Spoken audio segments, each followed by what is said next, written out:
Good day and welcome to this special podcast If Walls Could Talk. My name is John White. I'm editor of Walls and Ceilings. And joining me today is Brandon Gallegos. Brandon is principal and owner of G&G Insulation out of Meridian, Idaho. In Chicago back in September at the ICAA annual trade show and expo. And it's my privilege to be featuring him and his company in our February cover story. So again, good day, Brandon. How are you? Good. Thank you for having me. I'm excited to be here. You got it, man. So let's get going on this. So listen, when I started writing this up, Brandon, it was interesting to note that the company was actually founded in 1951. That Yep. is a great period of time, and you don't see a lot of companies dating back that far. So, what types of insulation was the company installing back then, or was it something different altogether? So back then, it's funny. We actually have one of the founder's sons worked for us until he retired here about 5 years ago, and we read the stories of what they did, and they're blowing in redwood bark where they'd come in shredded bales, and it'd take an entire day to blow in 3 inches in an 800 square foot attic. So it was completely different than what we're doing right now. And tell us about what you're doing today. So today, it's everything. We have a full plethora of services that we cover. It's not just one single market. We stretch out between residential, multifamily, commercial, retrofit work, get into agricultural work. We handle stuff on acoustical insulation on interior TIs, thermal bat insulation, net and blow, spray foams. Just a whole range of products that we provide to the consumers out there. So, your own history actually goes back far as well, and not to date you or make you look old, but I think I read that you began in the industry back when you were in high school. So, what's changed from when you started? Boy, I continue. I started in this business just out of high school. So when I was 18 years old. So for me, you look at even then, we didn't have any of the air sealing. I remember when we first started installing back in '92, it was just throw bats in the walls. You didn't worry about splitting wires. There wasn't air sealing that was done. And then during that time, air sealing came into place. So we started foaming penetrations, exterior doors and windows, and then codes came along that they realized that compression was bad, and we had to split around wires, and everything has just progressed as far as what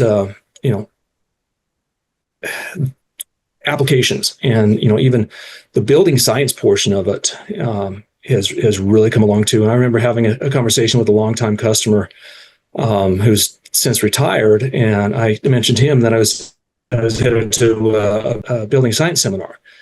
And he threw the comment out to me. He's like, "What are you talking about? There's no science in building." But as now, these 30-something years later, we look back, and it's there, and we realize as far as structures and the way that are their approach nowadays compared to what they were before, that there's so many pieces to the puzzle that to be able to make whether it's a residential structure or a commercial structure work. So moving to today, as I had mentioned, we met back in Chicago in late September. I want you to tell me, how was the trip for you? It was good. That's one of the things, whether, going to an industry event is always good. It's great to see, people from the industry. It's, guys, gals that you have met years ago, to be able to reconnect. I've shared with some people that ask, different events that we go to, what things are like. But, for us, it is, those relationships are valued relationships that are formed over the years. So it's something that I always enjoy meeting with, not just, fellow, contractors, but, the suppliers out there in the industry. The insulation industry as it is, the construction industry is one thing, but the insulation, it's, even though it's across the entire country, it's still just seems just a small group of individuals or just a tight knit community out there. So it's always fun. They're a cool group of people, and you partly answered the what I was going to lead into next. But do you meet with the manufacturers, or is it more distributors and suppliers to build those relationships? Or like you said, do you like the social aspect as well, or is it educational? What? All the above? It's all of the above. And like I had mentioned before too, like talking about with building science, the stuff out there, that's one thing that not just with myself, but all of our estimators and even the installers, that getting out there and always trying to that continuous education portion is very important, because things are ever changing.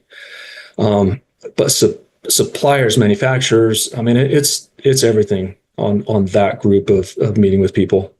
We try to be, I mean, as far as us as a company, we want to be a valued customer. We don't want to be that pain in the neck guy that's out there that people dread when they pick up the phone and see it's us calling. We value our relationships with everybody. So post show and back home, hey man, what's happened with you in the last few months? So any news with the company? I believe you said you run the company with your wife. Is that correct?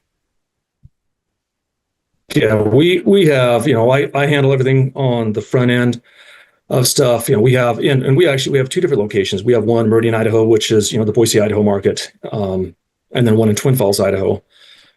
And we have down in Twin Falls, a couple guys that run that shop down there. And then here, this is, main location, handle day to day. And then Whitney, my wife, she takes care of everything else on the back end, as far as, accounts payable, AR, payroll, all that kind of good stuff. So it's a team effort between everybody. So back to it, is there any company news that's coming out? Are you going to break into any new markets, niches, anything of the sort? Yeah. I mean, so for us, my company news, I would say, I mean, new stuff. It's just Tamarack Resort is the country's newest four-season resort. We've been up there for a while now. We continue to do work up there, so that's a fun one for us. Me and my family, obviously. I mean, being avid skiers, it's fun to be a part of that one. And on the other company end, and I think we mentioned this as one of the questions that came up before. I mean, we try to give back to the community as much as we can. And Gary Sinise Foundation is building another home here in Idaho. So it was good to be a part of that program here recently and participate, go through the Walls of Honor ceremony, and get that portion of that. So we have another phase left with that project there, and then there we'll be wrapped up with that one. But that's that'll be our second home that we've done with the foundation. So it's great cause, and we love being a part of that. And if I heard you right, that's Gary Sinise, the actor, right? Lieutenant Correct. Dan, Forrest Yep. Gump, Yep. the Apollo movie. Yeah. Okay. Yeah, seems like a good guy too. So Yeah.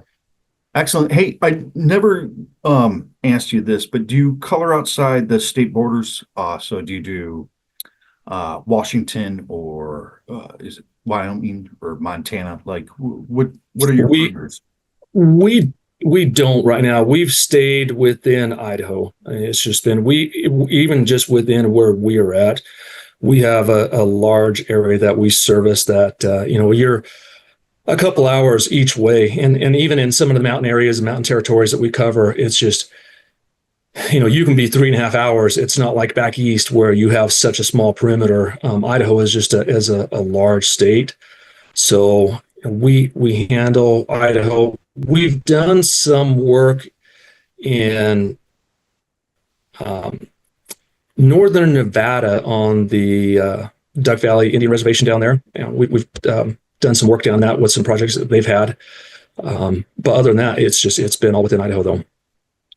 It sounds like things are going well for you and the company, and that's why I'm pretty honored to feature the company G&G Insulation on the cover of our February issue. So listen, as we wrap up, how's the year beginning for you? Good. Very good. It's funny. So going back and reflecting a little bit on 2024, everybody that we talked to, and even in different industries and marketing guys that we deal with, and it just seems 2024 was such a funky year for everybody, and you had its ups and downs. But for us, as far as what we feel so far, and even from consumers that are coming out of the weeds, and just the general overall is positive for from what we've seen. But for us, it's been a positive start to the year, which is great for us because after the holidays, that's always been one of those things that you look back, everybody has the holiday hangovers and, hey, how are things going to be? But it's been a positive start so far. So we appreciate It it. sounds like it, and I can hear the enthusiasm in your voice. So, Brandon, I Yeah. want to thank you so much for taking the time to chat with us on the eve of when this cover story will drop in February. So, listen, folks, please read about Brandon's story and see him on the cover of Walls and Ceilings February issue. That's also our top insulation contractors. My name is John White. I'm editor of Walls and Ceilings, recording this podcast in early January, and we thank you for listening. Take care.